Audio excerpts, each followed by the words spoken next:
வெளிநாட்டு கனவு எல்லாருக்கும் இருக்கத்தான் செய்யும். நல்ல ஒரு தொழில், நல்ல நிறைவான வாழ்க்கை, நல்ல கல்வி முறை இருந்ததுன்னா, நீங்க சிறப்பா ஒரு தொழில தேர்வு செய்து எடுத்துட்டு நீங்க வெளிநாட்டுக்கு போய் குடும்பத்த பார்த்துக்கலாம் அப்படின்னு ஒரு விடயம் இருக்கு.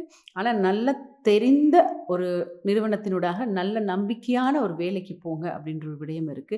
தெரியாத இடத்துக்கு, தெரியாத வேலைக்கு போயிட்டு நெறைய பேர் இன்னைக்கு சிரமப்படுறத பார்க்குறோம்.